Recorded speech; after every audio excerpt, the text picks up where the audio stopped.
Well, welcome everybody. We're so excited to have Alexandra Vasti here with us tonight. We couldn't be more excited. One, because within historical romance, Romancelandia, etc., everybody knows Vasti. Everybody's reading the Halifax Hellions.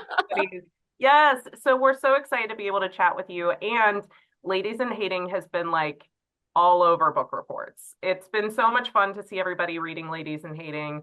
I had so much fun when Emily recently read her copies. So, like, I can't wait to talk to you more about Ladies in Hating. But we have Alexandra Vasti, USA Today bestselling author, running a day job as a tenured professor, teaching literature and writing romance by night, which is amazing to all of us who also somehow, just like have normal hobbies.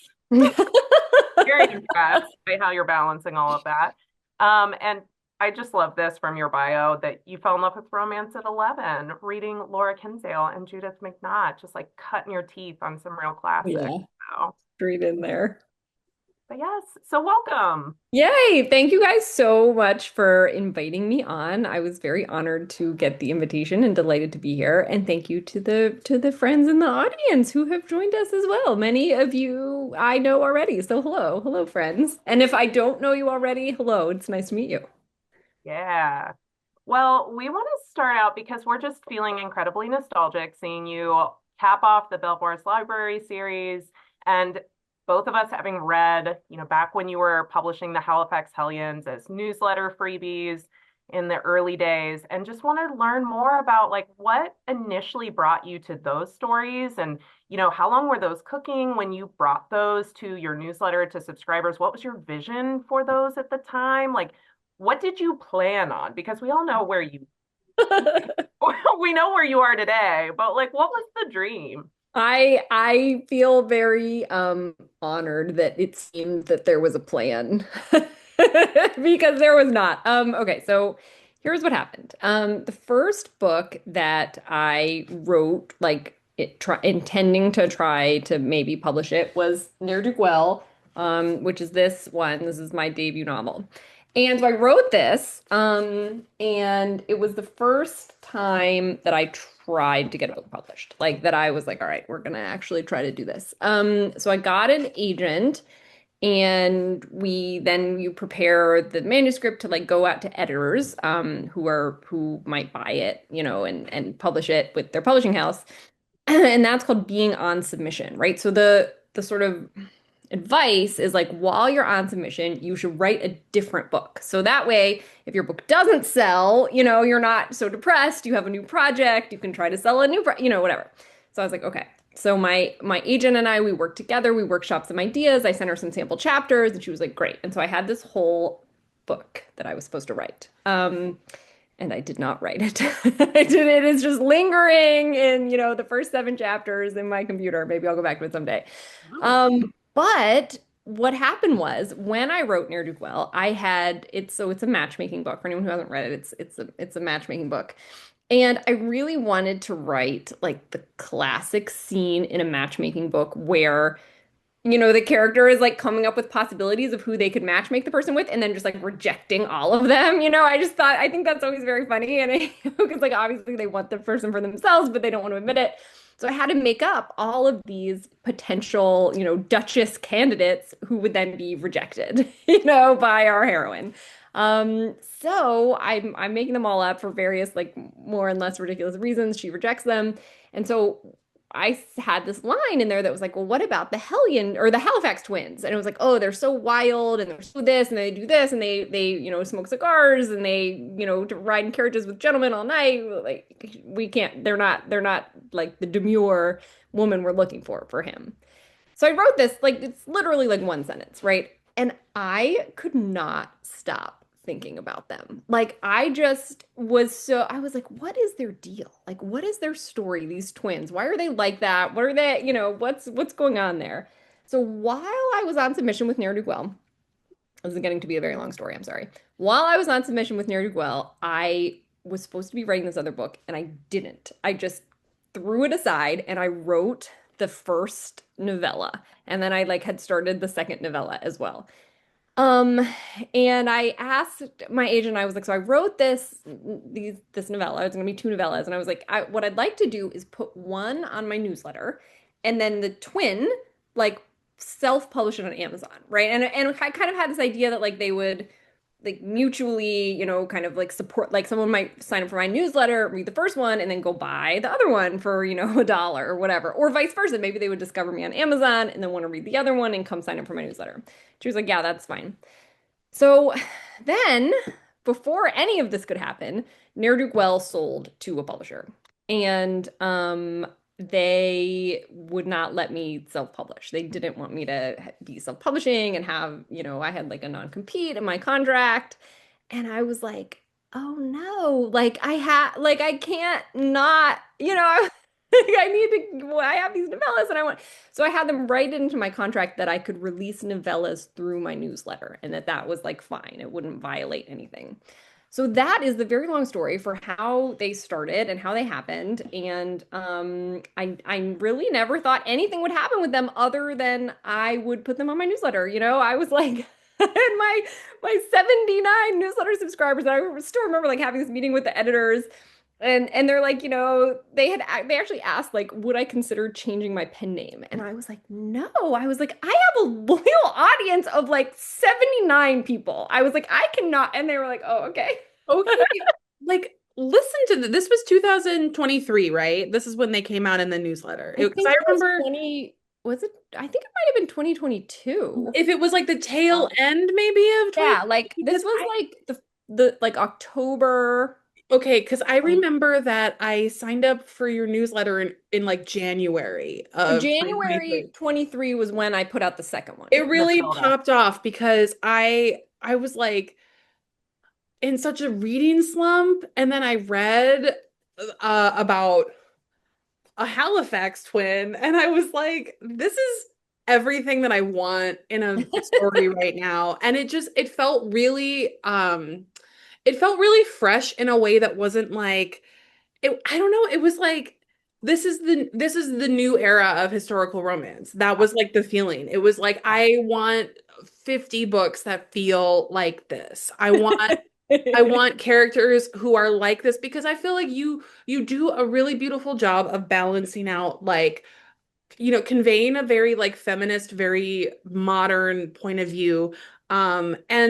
And you hit the correct historical beats and you don't eschew them and I don't know, it just feels very comfortable and natural, right? Like so it was like the fact that those were newsletter freebies, I was like I was part of a large group of people who were probably like I flooding mean, your list at that time. we were like Mary Kay reps. Yeah. Like Oh we my were God. all like, Yes, yes, yes, I yes. remember my sister, who's a horror reader. I was like, you've got to read Got this. it. Like you've got to read this. Oh, we were romance pushing novella. them on everybody. I mean, this is why this happened, right? So like I Yeah. put up the second one and I felt like people were really signing up for my newsletter and like, it was so exciting. And I even said to my agent, like, do you think like maybe someday we could like, sell these and like they could be a real book and you could really buy it in stores? And she was like, like she didn't tell me no because she doesn't tell me no and no matter what I say. But it was very clear that she was like really wanting to like help me moderate like my goals, my dreams, not to I mean, like like, she was like look, it's like just I think you maybe have written like children's books. Is that yeah, I right? have yeah, So yeah. you've done other things, right? You've been busy, but since you've started publishing like with Ne'er-do-Well and on, I mean, like I've read everything that you've been putting. I've read it all, and I can't really say that for many authors, even authors that I really love. But it's like if there's a new Alex Vasti, I've freaking got it. Okay, like you have to. There's like this feeling like you gotta get the next one, and it's like it is like the Halifax Hellions like did something to our collective reader brains. And it happened at a time when, the publishing industry was like feeling some kind of way about historical romance, but historical romance readers were like, no, just give us more of this. Yeah, I mean that's what my agent said. She's like, well, historical romance is a really hard sell. She's like, and novellas are a really hard sell. She's like, so historical romance novellas. She's like, just moderate, your expectations. But then like they got downloaded 20,000 times. Like, and Yeah. Wow. the publisher was like, well, that, okay. They were persuaded by, and that is because you guys were out there recommending them. Like these were not discoverable, right? There was Yeah. no, Yeah. like if you liked this book, you might try, like that Yeah. was not happening. You couldn't find them on a shelf. You could literally, the only way people found them was because you guys were out there like talking them up. And that is why, look here, I have it right here. That is why this Oh, exists Beautiful. because of you guys, that is right? so beautiful too. That is so beautiful. It's Every time there's one of your books is around, I'm like making my husband, I'm like, touch it. Do you understand? Like it's perfect. Thank you. What Gosh. a journey. Like, I love how serendipitous that was, just in like helping to build that reader platform, newsletter platform for ultimately the Bell Horse Library series, which has been so fun for all of us who like Series. came into the novellas and then got to see full length work I'm so just soon, really at, grateful. perfect timing. Because it is a hard time for historical romance, right? And I am just really grateful that people have supported it. I haven't really talked about this too much, but the third Belvoir's book didn't get a national buy by Barnes and Noble. It was the first in the series that didn't get a national buy. Um, and it's already in second printing. So, we didn't need Barnes and You Noble. didn't Like need you them. guys did that. So yeah, That's I do awesome. not take any of it for granted. Every single post and comment, like I am so grateful. Okay, and like I while we're just like celebrating this, I feel like it behooves us to mention Blue I Cypress. was gonna, Like yeah. this pre-order Oh. campaign is redonkulous. It's Okay. amazing. Yeah. Like and then okay, and I don't know if anybody in the chat or watching later didn't pre-order from this is your local bookstore near My you. local bookstore. Yeah. Yeah, from Blue Cypress Books, but it comes with like a little card about the next offerings, and there's like a little coupon. And like I've missed previous I missed this one too. A friend had ordered twice. Okay, because I always order from bookshop.org when there's like an announcement, I'm like go to bookshop.org or pre-order that and then forget about it and then months later it'll show up. But then there's always like a cool pre-order campaign with like artwork and I'm like, and I just Yep. can't get my brain screwed on right to like ever do that. But I got it this time and now I'm like, okay, yeah, like this is like ordering from the local indie if you're doing this kind of like this was so special and beautiful and this is not the first time you've partnered with them. Yeah.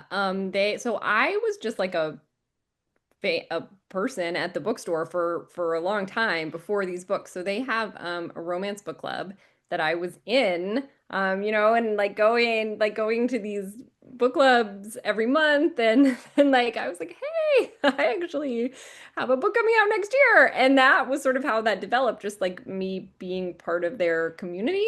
They're the best. They're really, really wonderful. Yeah, they're definitely on board for doing the pre-orders again for Halifax and for my next historical. So I don't know. I don't want to like I don't want Yeah. to like commit them and be like, oh, you're You don't stuck know. with this forever. But I hope that they, as long as they want to still do it, I am here because they do They're an so creative. incredible, beautiful job. Yeah, it makes it such a special experience. And yeah, I was also on the double order, and it was so fun to be able to literally take my second one and I just dropped it into a mailer and sent it to one of my friends. Like, so she got the unboxing experience. Yeah. Yeah, I got that because somebody had an Yeah. extra. Shout Yeah. out to I was Heather. like, Love take it. advantage of Oh, me. Heather. Yeah, she posted Yeah. her too. Yeah. Her I was twins. like, I was like, I was like, Oh, oh, that's did you get so them both funny. personalized? And she was like, they're not personalized. What's your address? Oh, yay. Yay for friends. Yay Oh, for accidentally pre-ordering twice. Everyone should pre-order too, just in I case. know. Yeah, everybody pre-order the two of the next one just to be safe. So we're you gonna can't show get Barnes and caught with a Noble. friend who doesn't have a copy. Okay. Nobody needs Barnes and Noble when you've got a bunch of ADHD. Yeah. Right. Yeah, yeah. Yeah. Yeah, if Like, your ADHD brain forgot that you ordered and ordered again, don't worry because your friend's My ADHD ideal brain reader. forgot to order it all. Oh, there yeah, you go. Perfectly complimentary. I love it. Well, and I'm so fascinated too, and you've talked about obviously so much of what you do as a professor informs your writing and your research, but I'm also curious like how writing romance has shaped how you teach and your research in that way too, and would just love to learn more about kind of the cross-pollination in research for you. Yeah, so I do often talk about it the other way around, right? Like, here's Yeah. what I learned as a grad student, or here's what I do. I'm like immersed in the 19th century, so it's easier to, but the other way around, I think is a really interesting question. And I think, one thing that I think it's really helpful for me is like because I am constantly in the position that my students are in, which is giving my writing, which is something that we feel quite vulnerable about, right? To other people to like give feedback or judge. I think it really helps me remember that position that they are in. Like I can remember like when I was a student in college and I would like work so hard on my emails to my professors, right? I would like spend so much time like making sure my emails were good and like and then I'd like get back some like typo ridden thing that they had Oh, clearly like written on their phone. And now like I'm that, right? Like I'm the one that's, responding at 11:30 at night like looks good. For my couch while I'm watching House of Guinness or whatever. yeah. Um, and so it is easy to forget that power differential, and it's easy to forget like what it is like to be in that position of vulnerability as you're giving your writing to be critiqued. So I think that it just really helps me kind of remember what that feeling is because I'm feeling it all the time. It helps me connect with them and talk about like the projects that I'm writing or like what it feels like to get, editorial feedback and kind of what that's like. So I just think it helps me be a better like teacher and kind of think about like the position that they're in. Yeah. Yeah. So yeah, that was a really interesting question. You sent that to me in advance and I was very appreciative of that. Yeah, it's so vulnerable. I mean, having, done the English lit degree, it's terrifying to share your work with people, It especially is. creative writing, like it's tough. So you do have new appreciation for what that feels like and just a reminder of that level of vulnerability in writing. Yeah, it is terrifying, right? Like, Yeah. I mean, I totally like I don't let them use AI. I'm like very against that, but like I absolutely understand why they want to because they don't want to turn in something that they think looks bad, right? They want to turn Yeah. in something that they think is gonna like impress me or make me respect them or think they're smart. So yeah, I totally get that position that they're in. Oh my gosh. Well, and that also, I just keep thinking about like the research process that would have gone into Belvoir's library. And I'm so curious what initially sparked the idea for like circulating library women's erotica, like some of the themes that you're dealing with and like the cameos you're tucking in. I'm just so curious, like what sparked that specific series idea. Yeah, you know what? That was like the last part of the book that came together, which is very interesting. I think it's sort of like the pitch for the book. It's like, oh, Yeah. secret sex library. Like, so you would think that would be like where I started, but it really was not at all. I am very much like a character first writer. So I really start with those characters. And then I build like the plot around these characters that I've created to try to force them to face the things that they need to face, right? So like the plot events are designed to make them grapple with the things that they need to grapple with. So like in Ladies in Hating, right? Like Georgiana does not want to ask for help. She's like very independent. So like I forced her to ask for help like over and over. Like I did that, I tormented her that way because that was what she needed for her character arc, for her growth. So with Ne'er-do-Well, I started with characters. And I started with Selena, who is the heroine. And I was thinking with her character, I was thinking a lot about how, so like you mentioned, I like, grew up reading historical romance. I have read many, many, many, many historical romances. And there is often a character like an aunt who's like a busybody and who's like very in charge and very competent. And she like Lady Danbury in Yep. Bridgerton, right? Like that character. And I was like, where's her romance? Like that is, I want to read her story. Like, 20 years before, 30 years before, like what, like not, and I wanted to see her kind of like knocked off her game, right? Like I wanted someone to come and like shake that sort of iron confidence a little bit. So of course I like designed the most chaotic love interest possible. for her, Yep. just like a tornado of chaos blowing into her sort of very regulated life. And so I had the idea that it was going to be a matchmaking book. And I I needed her to have a secret, right? Like I needed her to have some reason that she couldn't just be like, well, maybe like I'm a Yeah. great match, and then they fall in love, and then the book's over. Like quite short, not a lot of conflict. So I started thinking about this character that I had created that she's kind of a fixer. And I thought, what is she gonna see in the world around her that needs to be fixed, right? And so, it was 2021. I was thinking a lot about book banning, which things are not improving at all since 2021. But so that's what I Yeah. was thinking about a lot. And I started thinking about like information access, right? And like what people are allowed to know and when they're allowed to know it. And I was thinking about our present day. I was thinking about the 19th century. And I decided that that would be the issue that she would see with her friends, with the people that she interacted with, would be the way that women were not allowed to have kind of access to information and access to knowledge about themselves and their bodies and sex and sexuality. So that was how the library was born. That's so neat. I love how character first you are because Emily and I were talking about like what feels so magical and like how you set up a story. And it is that character balance. So it makes sense. Like knowing your process, it does, you can feel that as the reader, that it's very, the characterization feels very consistent. The conflicts feel real and like appropriate for the characters in a way that because you also are so rompy and you have such fun plots. And so that balance of like really deep character work is very apparent to the reader. It's very apparent. Like we were saying, we were like, it just feels like on page one, you're like, I know who this person is. I know what they're about. I know who they would invite to a dinner party, dead or alive. I know Yeah. what, like I love that. it's like they feel really, really complete. And then it's like whatever happens next, it's so exciting to see them react and respond. That's a really, really interesting process. I think it really contributes to how good these books feel to read. Thank you. I just like even I remember reading like the opening scenes in Ladies in Hating and thinking like, how do you do that? Like I was just immediately smiling. Yes, Sweet. it was So so like, fun. yeah, it's so fun. And so I don't know like how you build this out. Like, are you working from an outline? Are you somebody that like because you're character focused, you're doing like piece by piece and kind of building out scenes and then reordering later? I'm still suffering from the trauma of listening to Sherry Thomas describe her writing process, realizing she writes like 200,000 words that we never see. I'm like, oh my God. Like So birth stressful. 10,000 darlings, kill all but one. Oh my Do it God. again.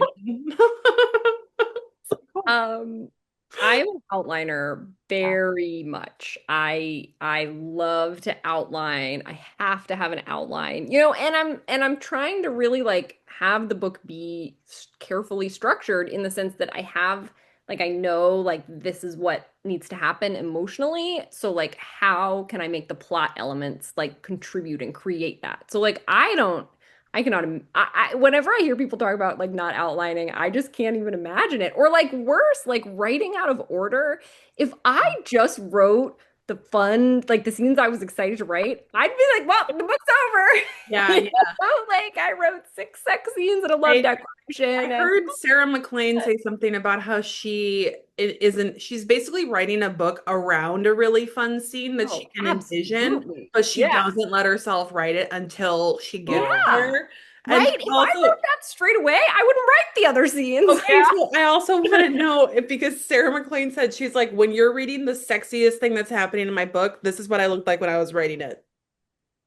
I want to know if are you like Meryl Streep in She Devil or with like your sun hat wrapped around your head and like a rose in your teeth and like swooning over your own words, or are you like Sarah McLean like dead behind the eyes just writing No, I'm more like the other one. In fact, I often write in coffee shops, and like sometimes I'm like, I have to take a break from this coffee shop because I acted too weird today. Like I'm like tight and I'm like sobbing, or like Or like a lot of times I like say the di like I kind of mouth the dialogue and then I'm like, Alex, you're being very weird in a coffee shop right now. You're, Yeah. you're saying some historical, sexy things. Oh my gosh. Sometimes if it's like a really scandalous scene, I'm like, I gotta go. I have to leave. Like this is not coffee shop writing material. Well, and also, like, what if someone walks behind you? I don't know. I mean, I have a privacy screen, but it only works if you're Ah. like at an angle. It doesn't work if you're Yeah. right behind. Yeah. Oh, So My son just learned how to read, which has been, I'm like, everything's different now. I did not understand how much easier it was when you could read nothing. yeah. right, right, right. They're like looking over I find your it actually shoulder. very helpful because I can't like doom scroll, right? Like some kids, Oh, what is that about? What you're does so that curious. say? You They're go, like, I oh, can't what are you texting? Yeah, right. Yeah. So it's very helpful actually now that they Oh can my read. gosh.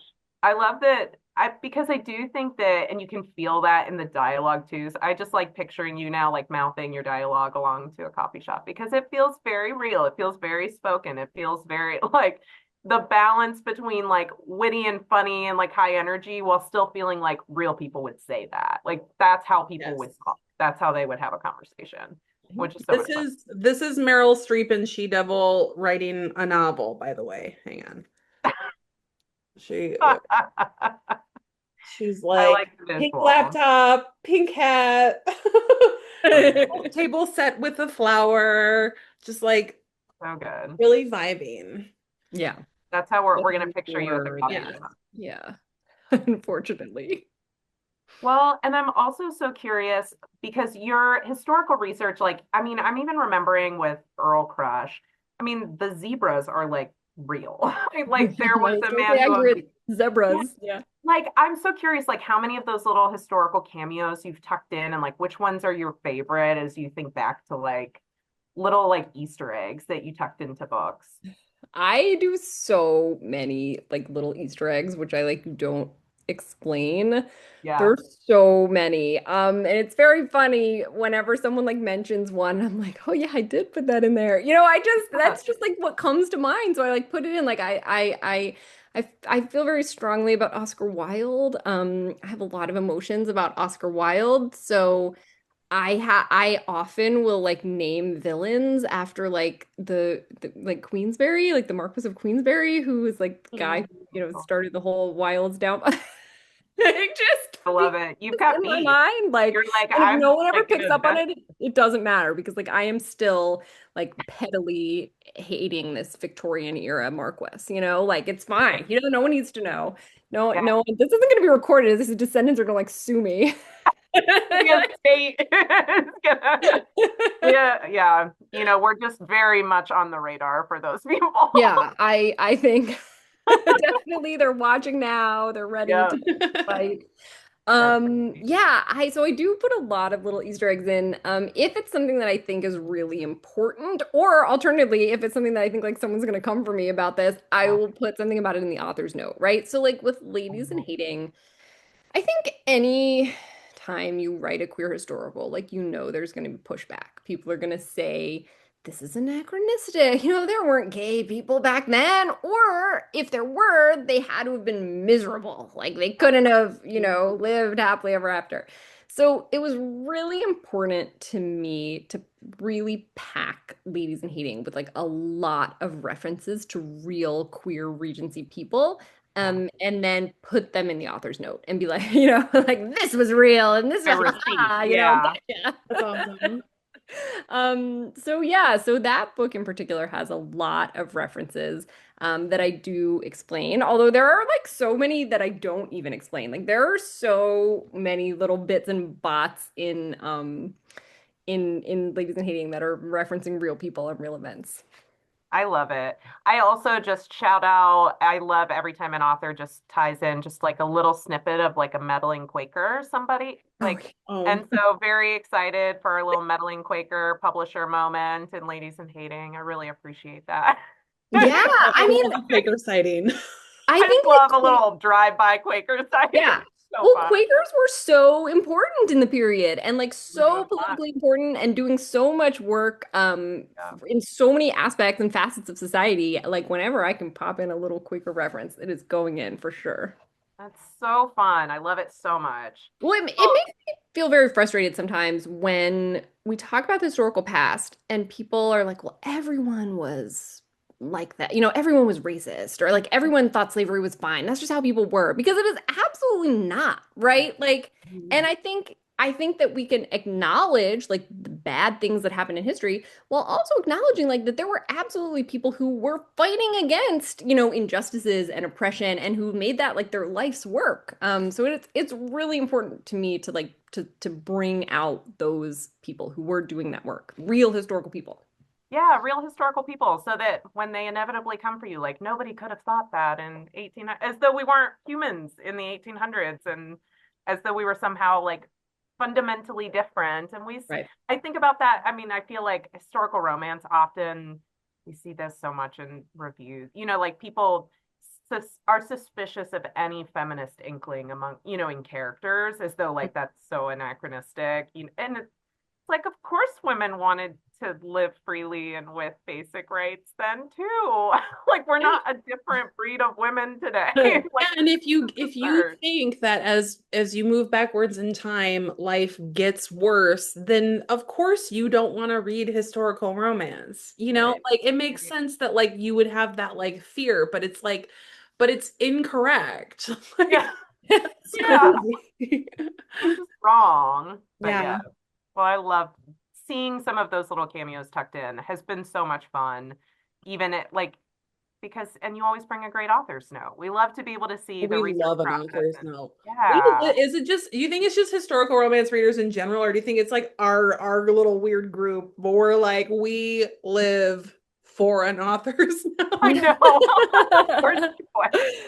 I don't know if it's It's historical so readers fun. in general, but you are my people because I also live for an author's note. I'm like when I turn the page and there's an author's note, I'm like, ooh, I remember there was this little Courtney treat Milan for that I me. was reading. It was maybe it was the was it the Heiress Effect in Brother Sinister, the one who wears the intensely colored gowns because That's she's trying to Yeah. ward off suitors.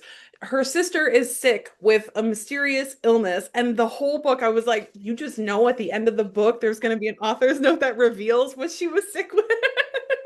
I That will Yeah, never, yeah. I yeah, love that. I'll never forget when she described all of the Japanese pottery YouTube videos that she Yes, did. the YouTube videos. Yes. Like, this is amazing. I Like, love that. why? This No, is her why all we read behind the book. historical romance. Yes. Well, okay, I also, before we move on at all from the Bell Wars Library premise setup, we had Jillian in the chat very specifically asking for your shout outs on historical erotica. Okay. So, Okay. Okay. Jillian, yes. I'm gonna tell you about one that I referenced in Ladies in Hate. There's so much that I referenced in Ladies in Hating that I could have just like talked and talked and talked about. Yes. So one that I reference in Ladies in Hating is called Venus in the Cloister. And it's my favorite. Okay, so it is about two nuns, the cloister, right, with the where the nuns live. And so one nun walks in on the other nun masturbating in her bedroom. And the one who's masturbating is like so embarrassed. She's like, "Oh, I can't believe you caught me." And the other nun is like, "Don't worry. I'll show you how to do it better." Whoa. And Just so that's bold. the first scene is the nun, showing her whatever.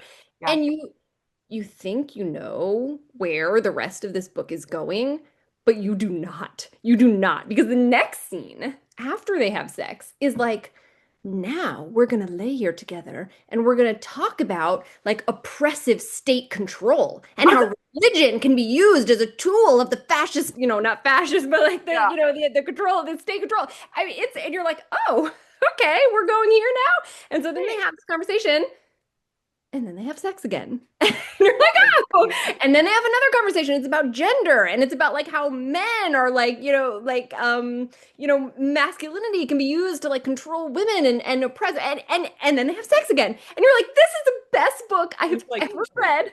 It is literally serving me everything that I've ever wanted. And you can read this book for free online. It is called Venus in the Cloister, Yep. or The Nun in Her Smock. And her smock is like her nightgown. So the nun in her jammies.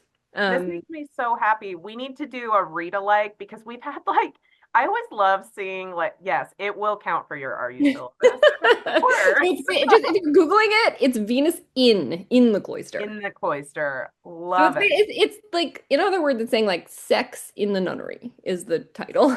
Do we That's know what who the the title is author of implying. this is? So it's like a fictional, it's like a pseudonym. It's the Yeah, Abbé of course. Duprat. But no, we don't know who actually wrote it. Do you get the vibe that it was written by a woman? Hmm. What's the It's overall? funny, you're not the first person to ask me this Best question, but guess. I mean, I don't know. I don't feel like I have a Okay. strong sense of I that. see, like I love like in Freya Marsk's A Power Unbound, we have a Yep. pornographer and it's rather a matter of fact job for him. He's very much like Yeah. Yeah. like Sarah McLean style, just laying it down. So, at his laptop, as it were, in Edward England, Right. Typing away. in the coffee shop, But I like to think of these historical accounts and just wonder, like, it's so easy to assume that some like I was almost a nun and then I escaped and this is my tale. Yeah. But it's like it's all too possible that it was just like some man who was like, I understand stuff too. And I'm not gonna say this at a dinner party, but like lay it down with the quill. Yeah. Yeah. I mean, so like Fanny Hill is like the most famous erotic novel of its day. It comes out in 1748 and it's written by a man, but the first several sex scenes in it are between women. So like, he was representing that very Yeah. and like it was very much I love reading Fanny Hill. I mean, it has many problematic elements, as many books written in 1748 do. But it's a very interesting read. I mean, I really think it gives a lot of insight into the period, into how people are thinking about sex and sexuality. And one of the things that's interesting to me in Fanny Hill is John Cleland is like, yeah, some people like their own, like some women like other women. Like that's just life. And he's like very like neutral about it. There's like a sort of very it's like played for comedy, but there's a scene where one of the women, so it's set in a brothel, and one of the sex workers dresses up as a man because she's more interested in women. So she's like hoping to attract another woman. And then she gets a man who's interested in men. And then he's like, ugh. And they're both like so disappointed by like the outcome, but they're like, yeah, all right, fine. This is like not what I was expecting, but like we'll go with it. And I think that's so interesting that John Cleland was just like, yeah, that's a scene that could happen. Yeah.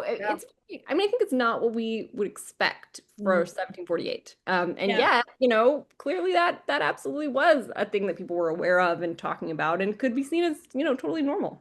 So Yeah. interesting. It's just so interesting to think about like the spaces in which the conversations happen is probably what changes the most, like more so than the conversations themselves. Like, for example, we're using the internet now to have this conversation, and a generation ago, that wouldn't have been an option. So would I have been as comfortable, like, at Thanksgiving catching up with my sisters, like, hey, I've heard, have you guys ever heard of Fanny Hill? Like, do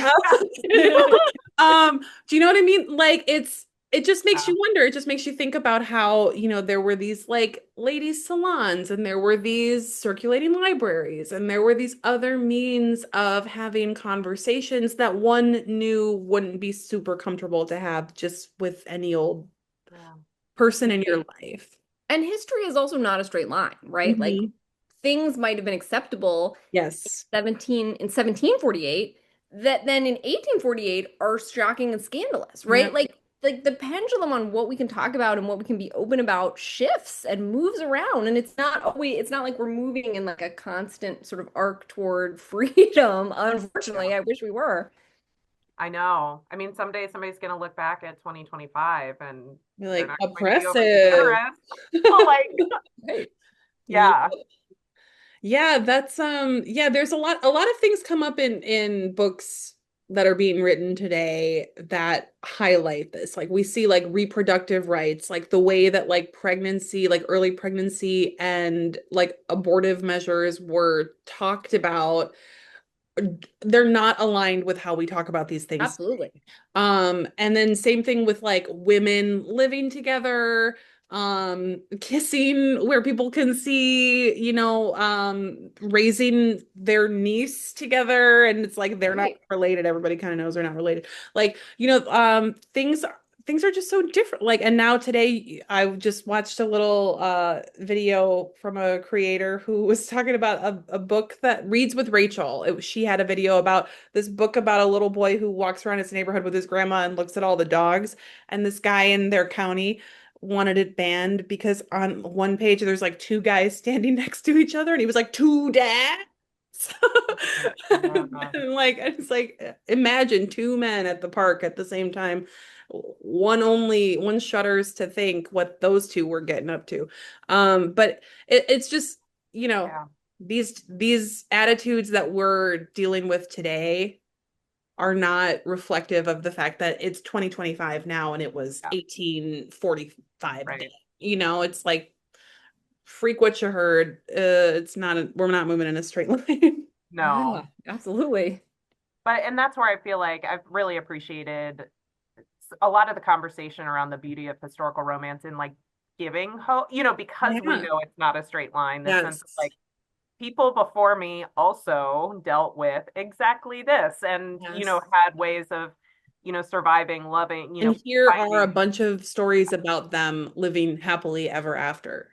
just, Right, Like right, exactly. that's like the thing that we need. We need that to get through today. yeah, Yeah, right? Like people are very good at finding ways to carve out their own space and their own life and their own happiness, no matter what, the historical moment is saying about that. And I Mhm. yeah. think that's really important now, maybe more than ever, to be clear about that. Yeah. Well, I'm also so curious now that you're looking ahead to your next, you've got another historical romance series coming. You've started teasing covers and yeah, like we're starting to like get glimpses of this new world. I still just remember there was like a post that you had like, where is my wife? And the boat is just like out at sea. I like that that stayed with me. I was like, this is gonna be for me. This is gonna be wonderful. I'm very excited for this. So I would just love to hear in your words, your pitch, like what we can expect from this new universe and what you're most excited for in your next series. Oh, I'm so excited about this new series. Okay, so it's completely new. People are always asking me if it's a spinoff, but it's not. It's a completely Yeah. new series. And the premise, the short pitch is a trio of desperate heiresses forge an invitation to a country house and accidentally infiltrate a band of smugglers. So that's the sort of the premise. They show up at this house pretending that they're supposed to be there, and the staff of the house is pretending that they're supposed to be the staff, but they're actually running a smuggling ring out of this house. So everyone is very compelled to get the other people to leave and very Um, set on staying themselves. So it's it's Holy very, I would moly. say, I think this is the most fun book I've ever written. Like it That's is that's it's an fun insane one. awesome. Like, okay, I'm thinking of like the comedy of errors in 10 Ways to Be Adored when Landing a Lord, the Sarah McLean book where they're at Minerva House, that where Oh their yeah. men live there, and there's like women dressed as, the butler and the I'm groom, not sure I've like, ever read that one, but that and definitely sounds like and the something like that. guys who come to the house are like, do the servants seem really young to you? No, that's totally the vibe. They're like, Yeah, these like servants are not beautiful. servants. Does this It's series funny. have any connection to Belvoir's? Does Oh yeah, the No, universe cross over? there's no crossover. There is like one part where she's like, oh, that book I checked out from Belfour's one time. But that's the only, there's no, and there's a few like names, like What if you about don't know one, Iris?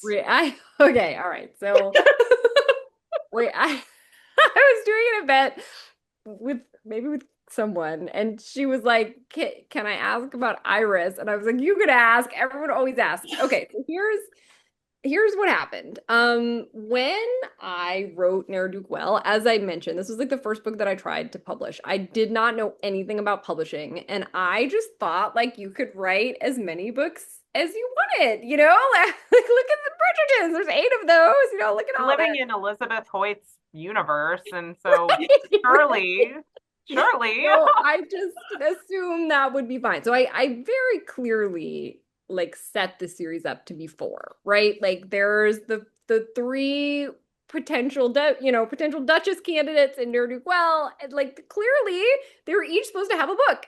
Well, they didn't want 4. Yeah.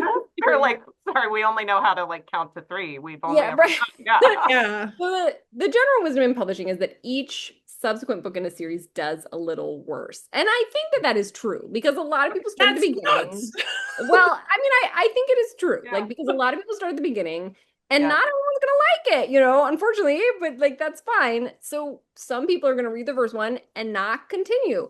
So each book does like a little worse. So basically their feeling was after 3, they wanted me to start a new series and hopefully bring in new readers and whatever. So I even wrote, like when I was writing Ladies in Hating, I was still hoping they would buy a 4th, and there's like a teaser scene in Ladies in Hating for Iris to have her own book. I mean, I really always planned on writing it. And they wanted me to start a new series instead. I mean, I sent them a synopsis. Like this Yeah. book exists in my mind. So I don't know, like maybe someday I'll self-publish it. You're like, I'll just give it away to newsletter I'll subscribers. just give it away to Like, 79 I'll just write loyal readers. AK, we would not ask it, but it's like it is such a beautiful little setup. And maybe one Yeah, day. I mean, Maybe I have the whole book sort of planned. So like I know what happens. I know, you know, I so just feel like historical romance is existing in traditional publishing right now in like the year, remember in the early 2000s when there was the writers' strike and it was like when Pushing Daisies got canceled and it was like all of your favorite shows had a really short season that year because of Remember? the writers' I strike. was 11. Like, no, Oh, I don't okay, remember. baby. But it was like all the like 30 no, I know what you're talking about. too Yeah. few episodes. Every show Yeah. that we loved, we were like, this season is weird. And like now when we rewatch those shows, we're like, this is the writer strike season Right. because Yeah. they got cut off at the knees when they right when they were at their prime. Unfortunately, every book in this series is better than the last. It's like really ridiculously good. And one day we'll get Iris's book some way, somehow. Yeah, I mean, I'm But very open to self-publishing. They do not own like the intellectual property. oh Like I good. absolutely could self-publish it. I it's really just a matter of like when, because I Yeah, have you're several. busy. You're Yeah, very busy. I have a couple of releases. Like I have like I guess 3 releases in 2026 and 2 in 2027. So like I have a lot of books coming out. It was really just finding like the time to write it. But I'm very open to it. And they don't own the rights, so I definitely can. I just Yeah. have to, you know, have to find a chance to write it down. But it exists in my mind. Okay, But we're great. so That's happy great news. that you're busy publishing books. Like, that's Thank you. incredible. This And I no, we're so also happy about that. want to hear about the paranormal because Yeah. that I know that's going to be like a fun departure, new universe for you. What are you most excited about with that project? Okay, yeah. So my paranormal, I just had a meeting with my editor today, and I think that it's gonna come out November 3rd, 2026. Yeah. We'll see once it's actually like on retailer sites, but that is tentatively it's coming November 3rd, 2026 as of today. I just heard that. So the premise for this one is so it's contemporary. It is in the contemporary world, which was the real shift for me. Yeah. This like and it is about a human vampire dating app. And which is called Stoker, like after Bram Stoker, the author of Dracula. It's Stokr. Anyway, that's the best joke in the whole book. So, I love it. all right. So it's this human vampire dating app, and it stops working, it malfunctions, and people start dying. Our heroine is the CEO of this like app company, and she's very angry that her app is not working and that people are dying. And the hero, so she's a vampire. The hero is a human software engineer who programmed the app, and they have to work together to figure out like who in the company is sabotaging this app. So it's a murder mystery and a human and vampire romance as well. It's really fun. I think Yeah, I think it's really fun and delightful. It's very sexy. It's very there's a mystery to solve. I think it's a fun one. It's Oh, gonna this be will be great. All awesome. the Vamp Camp readers who've been participating in Claire's vampire reading, all of our people doing throwback vampire reads.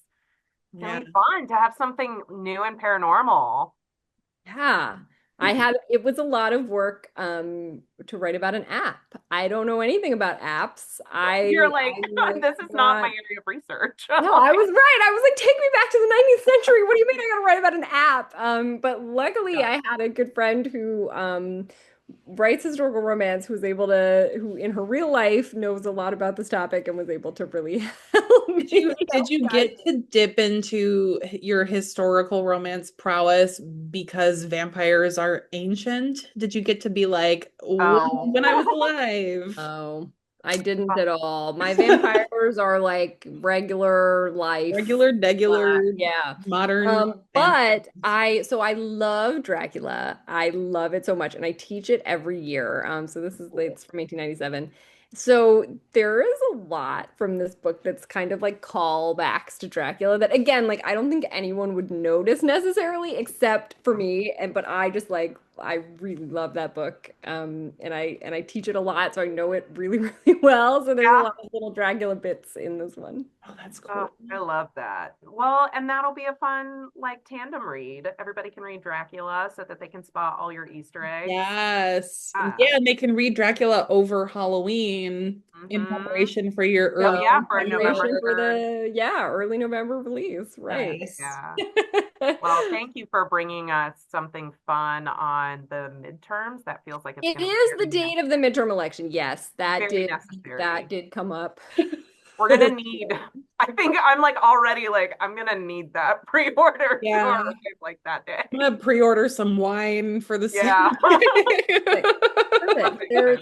There's a very critical vineyard scene in the book, so you'll be right Oh, on it. cool. Love it. Okay, and my one like really selfish question because I was telling Emily, I like Georgie mine.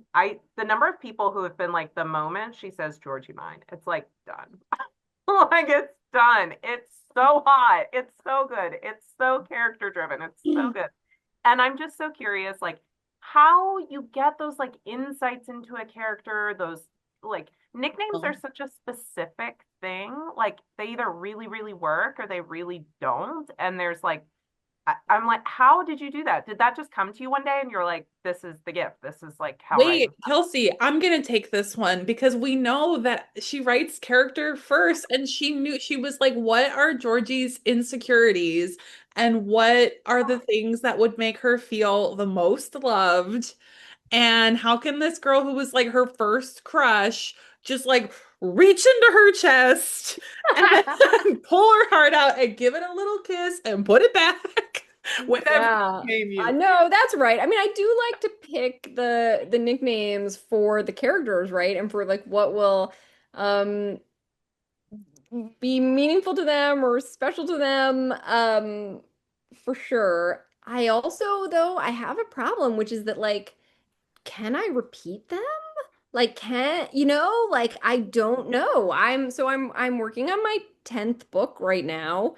Yeah. And I'm like, at some point, like we're running out. Like, what do we do? Can we start over? I don't Man. know. And so now I'm like understanding because like so many books that I read, like over the course of, 25 years of reading romances, it is like all of them, it's like, come here, wildcat. Okay, I was Like just having going to get on the Bumblebee. And I'm call. like, why I are was, we I was telling like Kelsey I hate that.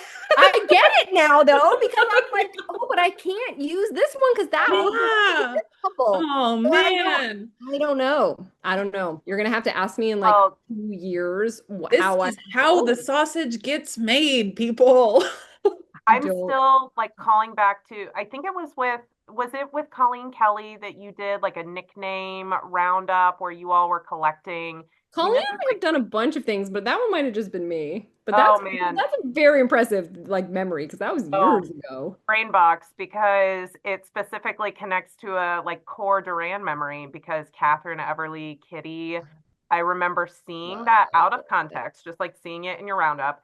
And I was like, oh, interesting. And then I read it in context and I was like, this is the best nickname Ah. I've ever read. Oh, Like, it's this is so well. amazing. See, that is exactly what I like, right? So if any of you haven't read this book, you should absolutely just like read it immediately because it is so so good. It is called Luck Be a Lady Yeah. by Meredith Duran, and this heroine is like this. Oh, this is my favorite dynamic. She is like this uptight, like ice queen, very, in control, and he is just like this hot, sexy, like crime underlord guy. And her name is Catherine, and he calls her Kitty. And she's like, I should hate that. I should make him stop. I will definitely make him I stop will definitely. tomorrow. Like, it's so good. But like that is exactly what I like because that's kind of like an unexpected nickname for her, right? Like Yes. she does not see that coming, and it really like kind of that intimacy is it's so good. I love a good nickname. That is. The reader That's the doesn't key see it though. It coming. reveals the intimacy. Mhm, Yes. And mhm. that's where I feel like Georgie Mine works so well too, because it's like the moment of intimacy and it's just surprising enough for the reader to be like, oh, okay. Oh my gosh. Like they Yeah. really love each Yeah. other. Like, oh my gosh. I love honey. I think it's so sexy, like in a sexy moment. Oh, I think it's really hot. And but like you can't really use it in historical. And believe me, I have thought about it because like, you can like there are historical sources where they use honey, but Yeah. it doesn't feel historical, right? It's very like a Tiffany problem sort of Yeah. situation, Yeah. right? Where like it doesn't really feel British. It doesn't really feel historical. So like that was like as soon as I sold this contemporary paranormal, I was like, yes. Honey. Finally gonna write my honey. I Yeah. love it. That's awesome. So Well, we can because look forward to some honey, some sexy honey usage I in love that. it. But I'm sure you do like the Tiffany like even if you can justify it and like put it in the author's note, you're probably like, I just don't want to deal with You 500 don't want to reviewers have to being justify like, it on the page, and you don't want to have to deal with blowback later for not doing yeah. that. Like, um, I'm reading the newest KJ Charles that just came out this week, and in Mm. it there's this beautiful moment where one of the characters calls the other like an alley cat of a man. And then, or he calls him a stray cat of a man. And then in a couple paragraphs later, he refers to him as an alley cat. And I'm like, I like this because rather than like a nickname. It's more of like Mm. this is a Mhm. series of things that make me think of you, and they're all kind of Yeah. connected. And as the reader, I'm like, yeah, that like it's the way that it reveals the intimacy is why it works. And I feel like a lot of the time when we're getting like the wildcats and stuff, it can feel a little like forced where it's like time to use a term of endearment and I don't want to repeat. So it's like I'm really appreciating how difficult that is for the author You're now. suddenly confronted by, yeah, Yeah.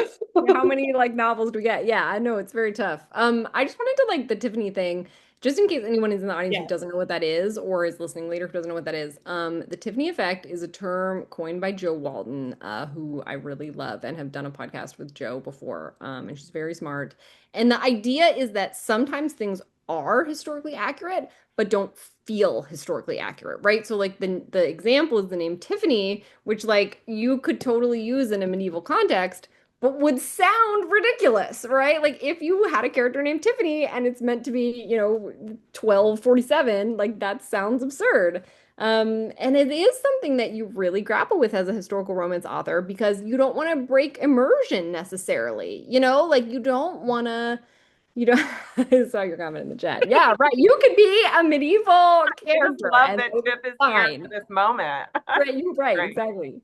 Yeah, so you don't want to break immersion, right? So even if I do put it in the author's note later and I'm like, see, this was real, is Yeah. it detracting from the reading experience if people are pausing going, wait, that doesn't feel right. That doesn't sound right. I mean, it is a line that you really have to constantly walk and balance. How much do you care about breaking the immersion, like if it's worth it to you to have whatever this thing is that you really want to have or include a reference?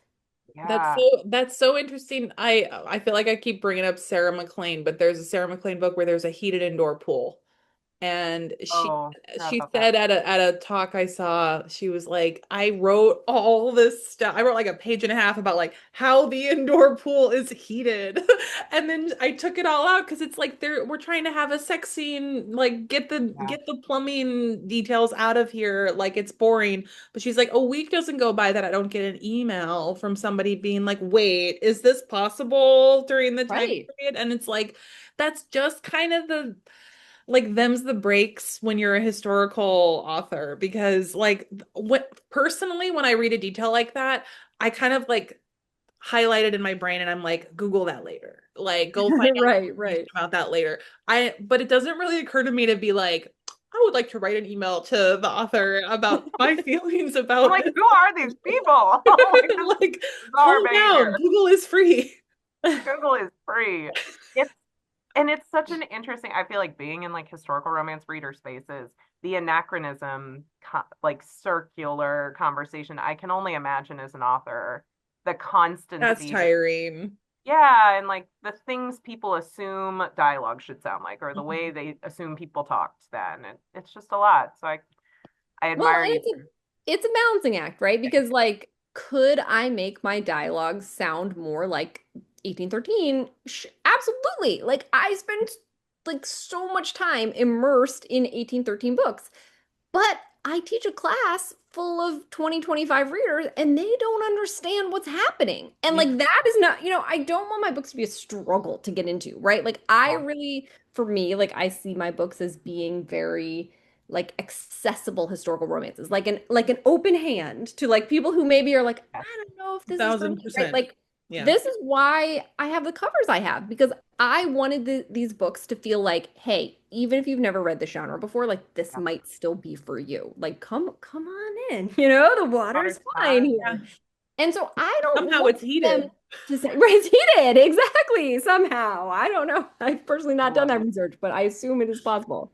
Right. So like I am constantly walking that line between how historical do I want this to sound while also maintaining it's being accessible to a 2025 reader. Hmm. Yeah. I Which, think you do a yeah. good job of that.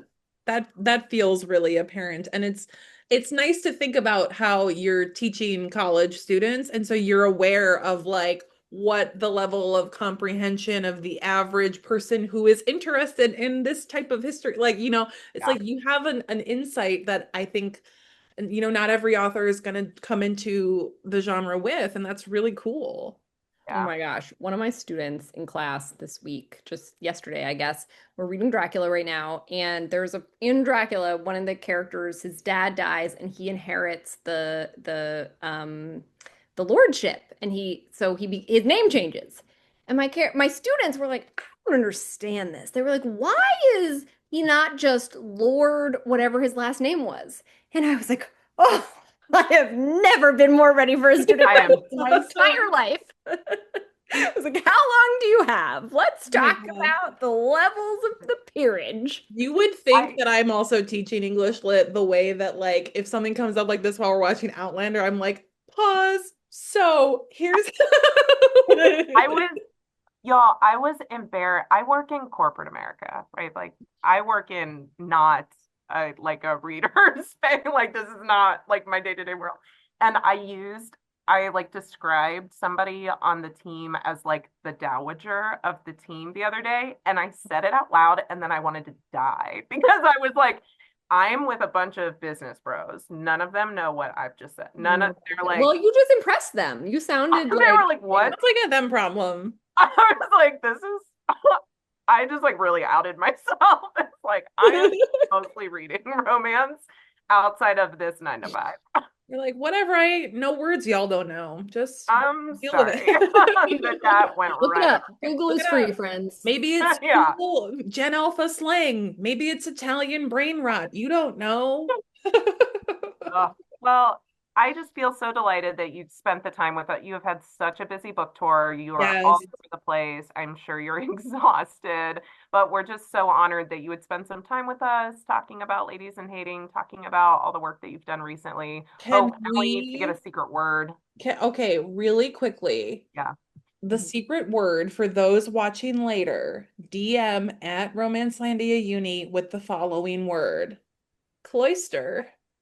And there we go.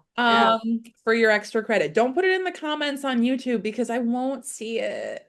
DM us. And also, before we let this lady go and thank her for her time, we have to ask you, can you just like name a few of your all-time favorite historical Ooh, romances? closer. Yes, I made a like cheat sheet for this. Love it. Okay, so I mean, if my it's like a joke at this point. My favorite author is Laura Kinsale. I Like, love Laura Kinsale so much. I have my cheat sheet like vanished. I'm trying to pull it back up. I love Laura Kinsale so much that I did a podcast about Laura Kinsale, a 12 episode podcast, with my friend Meg from Plottress. So if you read any Kinsale book and then want to think about it more, we have an episode for each book. We talk to all Awesome. tons of amazing authors. We talked to Kat Sebastian and Olivia Waite and Adriana Herrera and Alex Harrow and Freya Marsk. Like everybody came to talk about Kinsale with us, and it was so fun. So Laura Kinsale is my favorite.